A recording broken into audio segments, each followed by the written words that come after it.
Hey guys, welcome to GH Study Spot.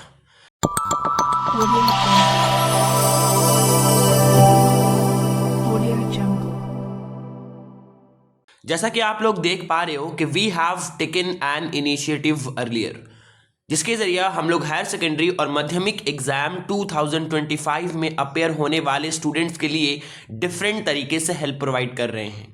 इससे पहले वाले कई सारे वीडियोस के जरिए हम लोगों ने हायर सेकेंडरी और माध्यमिक एग्जाम 2025 में अपेयर होने वाले स्टूडेंट्स के लिए बहुत सारे subject and chapter wise theme analysis, chapter wise quick revision, marks pattern, previous year question analysis, syllabus discussion, इन तमाम चीज़ों के साथ साथ हम लोगों ने उनके एग्ज़ाम 2025 में दीगर सब्जेक्ट्स एंड ईच चैप्टर से कौन कौन से क्वेश्चंस एग्जाम में पूछे जाएंगे उन्हें इन तमाम चीज़ों के और एस्पेक्ट्स के बेसिस पर साबित भी कर दिया।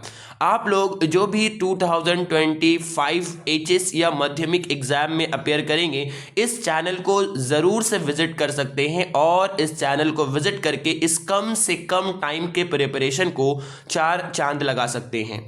इस चैनल के ज़रिए जितने भी सजेशंस को अपलोड की जा रही हैं, इससे पहले भी मैंने आप लोगों को ये बात बताया था और आज भी ये बात बता रहा हूँ कि एक दिन के बाद मतलब एक दिन गैप करके इस चैनल में आप लोगों के लिए सजेशंस को अपलोड किया जा रहा है, क्योंकि मैंने आपको बताया था कि इस चैनल में सजेशंस को जो अपलोड किया जा रहा है वो बहुत ही वेल रिसर्च्ड है। बहुत सारे test paper, suggestion book and बहुत सारे बड़े बड़े स्कूल के टीचर्स ने जो अपने स्कूल के सेंटअप के पेपर बनाया है और उनके एक्सपीरियंसेस के बेसिस पर इन तमाम चीज़ों को रिसर्च करने के बाद आपके लिए ये सजेशन पेश किया जा रहा है। इससे पहले वाले वीडियोस के ज़रिए हम लोगों ने ज्योग्राफी और हिस्ट्री के कंप्लीट सजेशन माध्यमिक के लिए प्रोवाइड कर दिया है और एचएस के लिए एजुकेशन, इकोनॉमिक्स, हिस्ट्री और पॉलिटिकल साइंस को हम लोगों ने प्रोवाइड कर दिया है। पॉलिटिकल साइंस एचएस के लिए कंप्लीट हो चुका है, हिस्ट्री का कुछ चैप्टर्स बाकी है और कुछ चैप्टर्स बाकी है आपका एजुकेशंस का। आप लोग उन वीडियोस को जाकर जरूर से देखें और इस कम से कम टाइम के प्रिपरेशन को बहुत तेज़ी के साथ एक करके अच्छे से अच्छे मार्क्स को अचीव कर सकते हो। आप लोग इस वीडियो में आप लोगों के लिए इस वीडियो में दरअसल हम लोगों ने ज्योग्राफी 2 मार्क्स के लिए क्वेश्चंस को लाया है। याद रहे, जैसा कि मैंने आपको बताया है कि ये क्वेश्चन बहुत ही वेल रिसर्च्ड है। अगर आप इन क्वेश्चंस को अच्छे से प्रिपेयर कर लेते हो, आमतौर से 2 मार्क्स के क्वेश्चंस कहीं भी नहीं दिए जाते सजेशन के तौर पर, लेकिन हम लोगों ने बहुत ही रिसर्च करके ये बात और इस क्वेश्चंस को निकाला है। ये बात का मैं आप लोगों को गारंटी दे सकता हूं कि अगर आप इन दिए गए क्वेश्चंस को अच्छे से प्रिपेयर कर लेते हो, 95 to 99% क्वेश्चन आपको इन ही क्वेश्चंस में से देखने को मिलेंगे, क्योंकि इन क्वेश्चंस को बनाने के लिए हम लोगों ने test paper analysis, suggestion book analysis, council के द्वारा पूछे जाने वाले previous year question analysis and syllabus को मुद्देनजर रखते हुए वेल रिसर्च के साथ इन क्वेश्चंस को आपके सामने लाया है। बहुत ही मेहनत के साथ इस सजेशंस को और बाकी दीगर सजेशंस को आपके सामने पेश किया जा रहा है, तो आपके लिए लाजमी है कि आप लोग दरअसल इस चैनल को ज़्यादा से ज़्यादा लोगों तक पहुंचाएं और इस चैनल को ज़्यादा से ज़्यादा लोगों तक सपोर्ट करवाएं।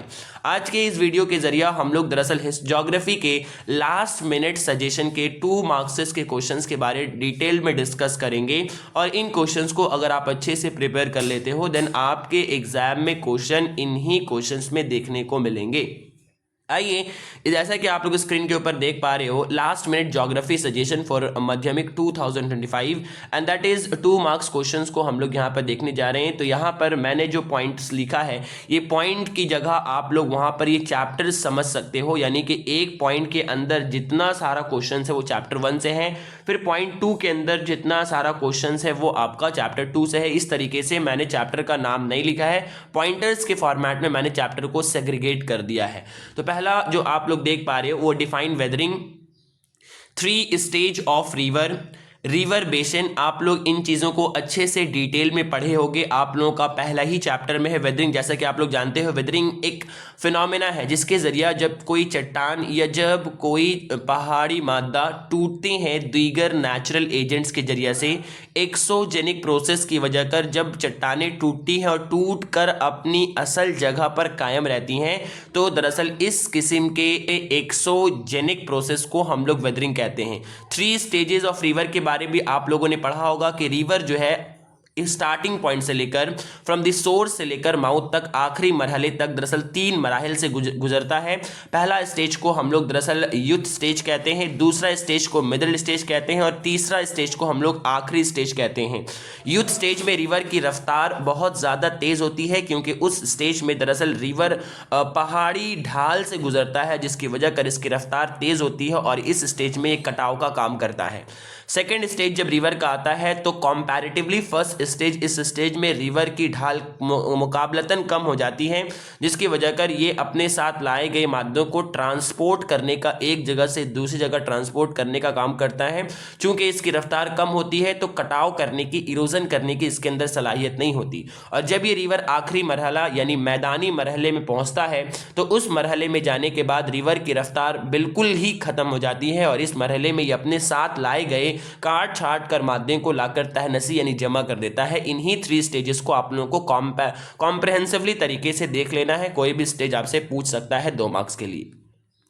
नेक्स्ट वहां पे देखिए रिवर बेसन लिखा हुआ। आप लोग जानते हैं रिवर बेसन किसको बोलते हैं? जब एक असल नदी अपने दीगर मावन नदियों को लेकर एक साथ बहती है तो उस पूरे इलाके को, जिन इलाके से ये रिवर बहती है उन इलाके को हम लोग दरअसल रिवर बेसन के नाम से जानते हैं। नेक्स्ट वाटर डिवाइड आता है। जब एक रिवर सिस्टम को डिवाइड कर दिया, जब एक रिवर सिस्टम को दरअसल एक रिवर सिस्टम के सामने कोई बड़ी या कोई दरअसल ऊंची ज़मीन आ जाती है जैसे पहाड़ वगैरह और उस रिवर को 2 हिस्सों में तकसीम कर देती हैं, तो ये दरअसल इसे हम लोग वाटर डिवाइड कहते हैं।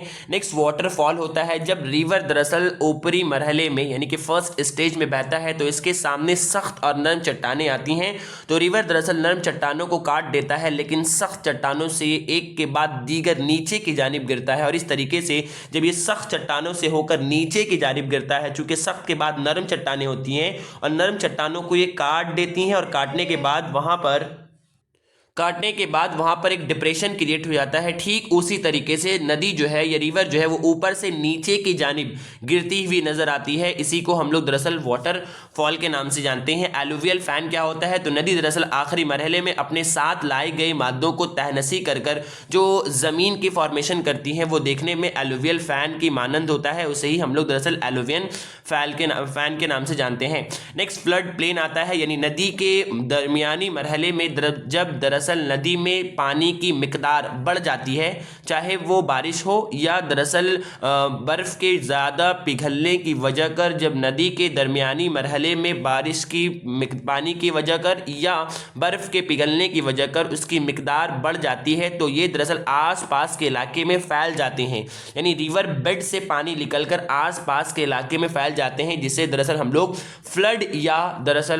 फ्लड या उसे सैलाब के नाम से जानते हैं। जब सैलाब आती हैं तो आसपास के इलाके में पानी और नदी के जरिया काट छाट कर लाए गए मादे भी पहुंच जाते हैं।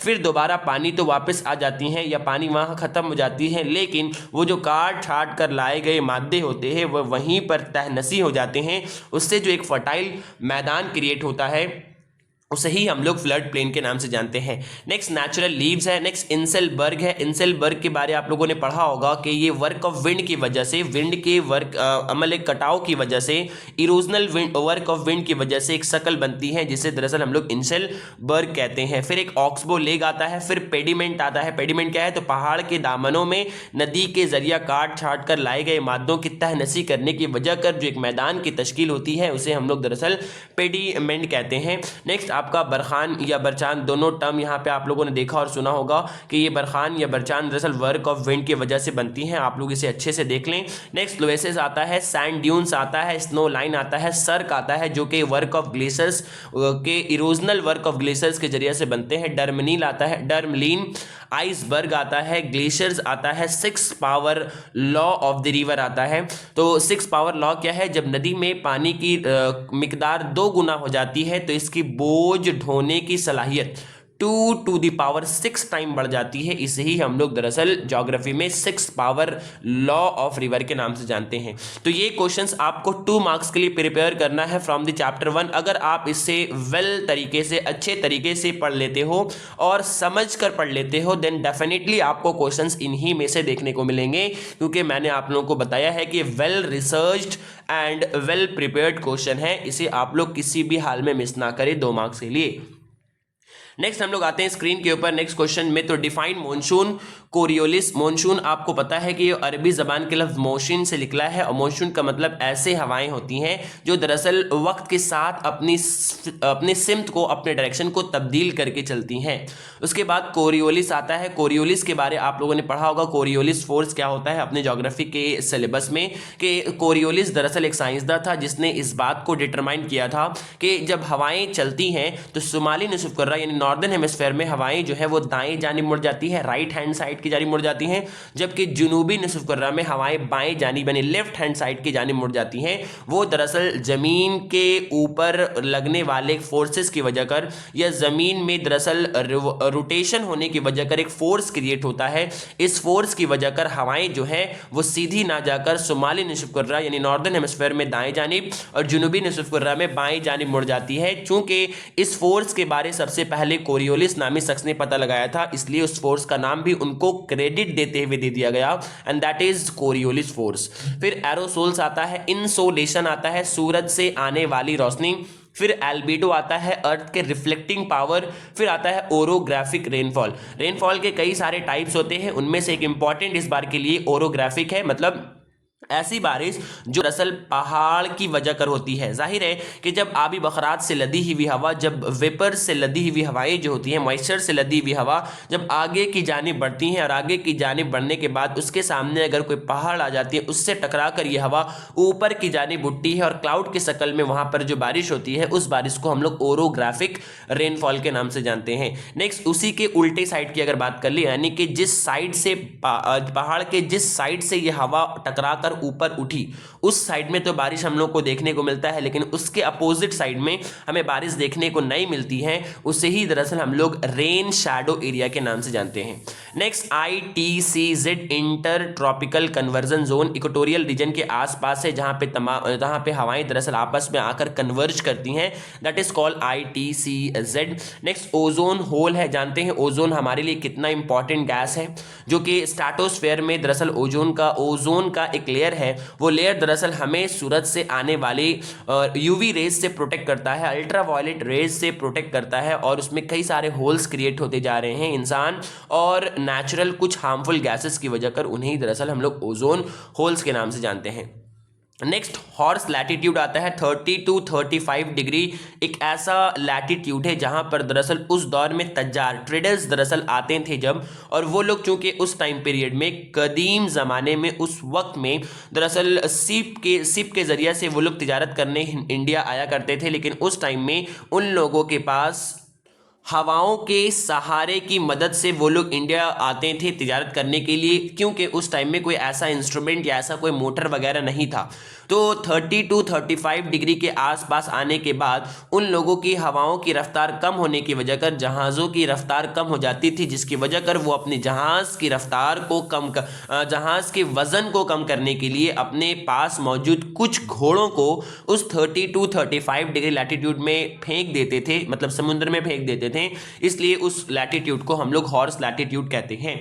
नेक्स्ट आपका रोरिंग 40s आता है। 40 डिग्री साउथ में चलने वाली जो हवाएं होती है वो काफ़ी दहाड़ते हुए चलती है, इसलिए उस हवाओं को हम लोग रोरिंग 40s के नाम से जानते हैं। नेक्स्ट आपका फेरल सेल आता है। तो जो 35 से लेकर 60 डिग्री के आसपास का लैटिट्यूड का जो जोन है, उस जोन को हम लोग फेरल्स सेल के नाम से जानते हैं। आप लोगों ने इसे डिटेल में पढ़ा होगा, इसके ऊपर बहुत डिटेल में बात नहीं बताया जा सकता क्योंकि वीडियो काफ़ी लंबा हो जाएगा, आप लोग इसे जाकर खुद से पढ़ लें। नेक्स्ट इन्वर्जन ऑफ टेम्परेचर है। नेक्स्ट फॉग है। चीनूक एक हवा का नाम है, आप लोग जानते हैं, एक लोकल विंड है जो कि चलता है आपका रॉकी पहाड़ के शुमाल मशरकी ढाल में। ये चलने वाली एक हवाएं हैं, इन हवाओं को हम लोग चीनूक कहते हैं और ये इंपॉर्टेंट है इस बार के लिए। वेस्टर्लीज आता है, फिर जेट स्ट्रीम आता है, फिर आपका आइज ऑफ हुरिकेन आता है, फिर ई एल नीनो आता है। प्रिसिपिटेशन मतलब वही रेनफॉल है, इसका मतलब यहाँ पर नॉर्मल लैप्स ऑफ टेम्परेचर है। एयर मासेस कैरेक्टरिस्टिक्स है। Perennial and non perennial river आता है। एब्सोल्यूट ह्यूमिडिटी आता है। तो इनको आपको चैप्टर नंबर 2 से अच्छे से देख लेना है। चैप्टर नंबर 2 से अगर आप इन क्वेश्चंस को वाइडली एंड कंसेप्चुअली अच्छे से समझ लेते हो देन क्वेश्चन आपको इन्हीं क्वेश्चंस के अंदर से देखने को मिलेंगे। नेक्स्ट हम लोग आते हैं नेक्स्ट चैप्टर में, that is define high Tide, spring Tide, स्नीजी, cold war, ocean current, conjunction स्नीजी, opposition स्नीजी, tidal bore, perigean Tide, tidal wave. In questions को आप लोगों को अपने चैप्टर से 3 से देख लेना है। नेक्स्ट आते हैं हम लोग chapter number 4, that is waste management. इन क्वेश्चन से आपको biogas, scrubber, e waste, landfill, radioactive waste, eutrophication, waste disposal, waste recycling, waste recovery, compositioning, liquid and gaseous waste, waste management, biodegradable, non-biodegradable, medical waste, municipal waste, toxic waste. इनमें से यानी आपको waste management से चूंकि long questions नहीं आते हैं तो शॉर्ट क्वेश्चन के तौर पे इन क्वेश्चंस को जो मैंने आपकी स्क्रीन के ऊपर देख पा रहे हो इन क्वेश्चंस को आप लोगों को अच्छे से प्रिपेयर कर लेना है। तो ये हुआ आप लोगों का इससे इस चैप्टर से। नेक्स्ट चैप्टर की अगर हम लोग बात करें तो नेक्स्ट चैप्टर में आप लोग स्क्रीन के ऊपर देख पा रहे हो डिजर्ट के बारे में पढ़ना है। शॉर्ट डिफाइन कर लेना है डिजर्ट क्या होता है, या डिजर्ट से किसी परस्पेक्टिव में क्वेश्चन पूछा जा सकता है। एक्सपेंशन ऑफ डिजर्ट के बारे में पूछा जा सकता है या इससे रिलेटेड जो भी क्वेश्चन होगा आप इस एक बार इसे अच्छे से देख लेना। इस क्वेश्चन से एग्जाम में क्वेश्चंस 100% आपको देखने को मिलेंगे। डिजर्ट हो गया, रन ऑफ कच्छ हो गया, मलनाद या मैदान, दो आपका डेफिनेशन है, दोनों अच्छे से देख लीजिएगा। 5 ईयर में कई दफ़ा ये पूछा गया क्वेश्चन है। नेक्स्ट ड्यून्स आता है, ताल आता है, अफॉरेस्ट्री आता है, डिफॉरेस्ट्री की जगह उल्टा है, अपोजिट है अफॉरेस्ट्री, डिफॉरेस्टेशन के उल्टा। नेक्स्ट खादर आता है, उसके बाद भांगर आता है, डेक्कन ट्रैप आता है, मैंगो शावर आता है, वेस्टर्न डिस्टर्बेंस आता है, आंधी, लू, ये सारा लोकल विंड्स का नाम है, Ashwin, terraces farming, slope farming, sustainable development, gully erosions, riverine erosions, sheet erosion, rill erosion, social forestry, objectives of rain water harvesting. क्या ऑब्जेक्टिव था? तमिलनाडु में इसे किया जाता था क्योंकि तमिलनाडु एक ऐसा वाहिद स्टेट था जहां पे ट्वाइस होती थी, दो दफा दरअसल एक साल में बारिश होती थी। तो इसे इन लोगों ने कुदरत की नेमत समझते हुए रेन वाटर को प्रिजर्व करना, हार्वेस्ट करना शुरू किया और बाद में इसे दीगर जगहों पे इस्तेमाल करना शुरू किया, मतलब एग्रीकल्चर वगैरह में इसको इस्तेमाल करना शुरू किया। Next multipurpose river project etcetera. तो इन क्वेश्चंस को आप लोगों को देख लेना है। आपके पास मौजूद जो बुक होंगे उन बुक्स में आपको तमाम आंसर्स अच्छे से देखने को मिल जाएंगे। उन बुक से आपको अच्छे से प्रिपेयर कर लेना है, चाहे उर्दू मीडियम हो या इंग्लिश मीडियम हो। नेक्स्ट हम लोग बात करते हैं, नेक्स्ट जो चैप्टर आपके सामने है वो है एंसिलरी इंडस्ट्रीज। मतलब ये इंडिया का इकोनॉमिक पार्ट से मैं आपको बता रहा हूँ। एंसिलरी इंडस्ट्रीज, कैश क्रॉप, मतलब ऐसा टाइप का क्रॉप जिसको मतलब जिसका इस्तेमाल दरअसल कैश को गेन करने के लिए किया जाता है। Green revolution, millet, golden quadrilateral जो सड़क है जो दरअसल 4 बड़े शहरों को आपस में जोड़ता है। Census, heavy engineering industries, population, urbanisation, agro based and forest based industries, down stream industries, zaid crops. इन क्रॉप्स के बारे में आप लोगों को अच्छे से देख लेनी है। नेक्स्ट हम लोग लास्ट आते हैं, लास्ट जो चैप्टर है सैटेलाइट एंड इमेजिनरी वाला चैप्टर। इससे pixel, platform, sensor, satellite, imaginary, remote sensing, million sheet trap बहुत ही इंपॉर्टेंट है। 1 से 2 मार्क्स का क्वेश्चन हर साल इससे आता है। And tropical map, uses of RF representative factors, sun synchronous satellite, satellites etcetera. इन क्वेश्चंस को, जिन क्वेश्चंस को आपको यहाँ पर स्क्रीन के द्वारा दिखाया गया है, इन क्वेश्चंस को आपको अच्छे तरीके से प्रिपेयर कर लेना है। चैप्टर वाइज कर मैं आपके सामने स्क्रीन में जूम कर ला रहा हूँ। आप लोग चाहो तो इसका स्क्रीनशॉट ले सकते हो। और याद रहे ये क्वेश्चंस मैंने आप लोगों को अभी बताया है कि इन क्वेश्चंस को बहुत ही रिसर्च, बहुत ही टाइम लेकर इन क्वेश्चंस को प्रिपेयर किया गया है। अगर आप लोग इन क्वेश्चंस को अच्छे तरीके से प्रिपेयर कर लेते हो देन आपके एग्जाम में इन्हीं क्वेश्चंस में से आपको क्वेश्चंस देखने को मिलेंगे। इस वीडियो के जरिए जो भी सजेशन, इस तरह इस चैनल के जरिए जो भी सजेशन आप लोगों को दिया जा रहा है, मैंने आप लोगों को बताया है कि ये बहुत ही well research and time consume करके इसे बनाया जा रहा है।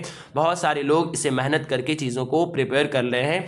इस तरह से आप लोग दरअसल इस सजेशन से पूरा फ़ायदा उठाए और मैं उम्मीद करता हूं कि अब आप लोगों के पास 4 से 5 दिन का वक्फा बचा है आपके एग्जाम माध्यमिक में अपेयर होने के लिए। आप लोग दरअसल इस कम से कम वक्फे को बहुत ही अच्छे से यूटिलाइज कर रहे होंगे और अपनी तैयारी को जोरों शोर के साथ कर रहे होंगे, क्योंकि आप लोगों को इस बात का सख्त ध्यान रखना है कि 10 सालों का आप लोगों का मेहनत है और इसे यूं ही कुछ लम्हा के आराम या कुछ लम्हा के आसानी के लिए इसे ज़ाया कतई नहीं करना है। अपने पूरे वक्त को फुल डेडिकेशन, पूरे जोश के साथ आप लोगों को इन्वेस्ट करना है और कुछ दिन का बात है, आप लोगों को पूरी तरीके से मेहनत करना है और अच्छे तरीके से प्रिपेयर करना है। अगर आप लोगों को किसी और तरीके का कोई मसाइल आता है इस टाइम पीरियड के ड्यूरेशन में तो आप लोग मुझे कमेंट कर सकते हो ताकि उसके ऊपर एक सेपरेट वीडियो बनाया जा सके।